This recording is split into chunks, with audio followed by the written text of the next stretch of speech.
हाय आदाब नमस्कार सत श्री अकाल। फिर से एक बार स्वागत है आपका मन से मन तक के पटल पर, एहसासों की दुनिया में, ख्यालातों की दुनिया में और जज्बातों की दुनिया में। दोस्तों, आज एक ऐसी कहानी आपके सामने नज्म के रूप में लेकर आया हूँ जिसका संबंध है परिवार से। जी हाँ, जब दो नए इंसान, एक लड़का एक लड़की मिलते हैं, विवाह होता है और उसके बाद जब परिवार बनता है तो उस परिवार में क्या क्या होता है, वो लड़का वो लड़की जो एक लड़का और लड़की से एक औरत और मर्द हो जाया करते हैं, उनके बच्चे होते हैं, क्या क्या घटनाएं उनके साथ होती हैं। धीरे धीरे बच्चे बड़े होते हैं और किसी भी परिवार में जब परिवार टूटते हैं तो यकीन मानिए कि इंसानों को जब आपस में सगे रिश्तों पर इतना भरोसा नहीं रहता और बाहर के लोग सगे लगने लगें या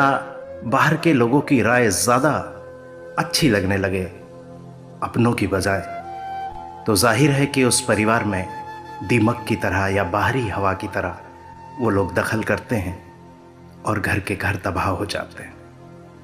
तो ऐसा ही एक दर्द कहिए, एक परेशानी कहिए, माता पिता की, उनके जीवन से लेकर और अंतिम पड़ाव तक क्या होता है, थोड़ा सा आपके सामने कहने जा रहा हूं। तो गौर फरमाइए कि तुम नींव सी घर को संभाले रही, तुम नींव सी घर को संभाले रही, मैं छत सा हर मौसम को सहता रहा, तुम चार दीवारी बनकर खड़ी रही, मैं वो दर जो दहलीज पर पहरा देता रहा। खिड़कियां खुलकर जब से अदावत करने लगी, खिड़कियां खुलकर जब से अदावत करने लगी, चिलमने भी हटकर घर से बगावत करने लगी।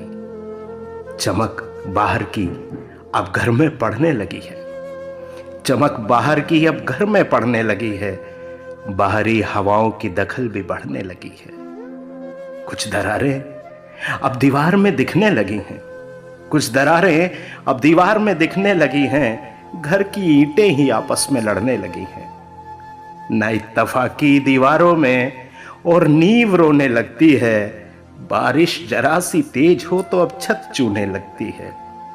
अरसा हुआ इस घर से अब सीलन नहीं जाती, अरसा हुआ इस घर से अब सीलन नहीं जाती, ऐसी लगी है कोई दीमक के बीजन नहीं जाती। बड़ा छोटे पर कोई एतबार नहीं करता, बड़ा छोटे पर कोई एतबार नहीं करता, छोटा बड़े से कभी बात नहीं करता। भाइयों को बहन बहनोई अब मजबूरी लगते हैं, भाइयों को बहन बहनोई अब मजबूरी लगते हैं, बहनों को भी भाभी और भाई गैर जरूरी लगते हैं।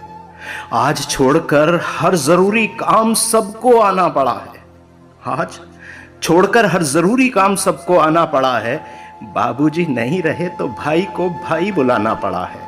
अफसोस बस इतना कि मेरे जाने के बाद बैठे हैं, अफसोस बस इतना कि मेरे जाने के बाद बैठे हैं, मुद्दतों बाद बच्चे एक ही कमरे में एक साथ बैठे हैं।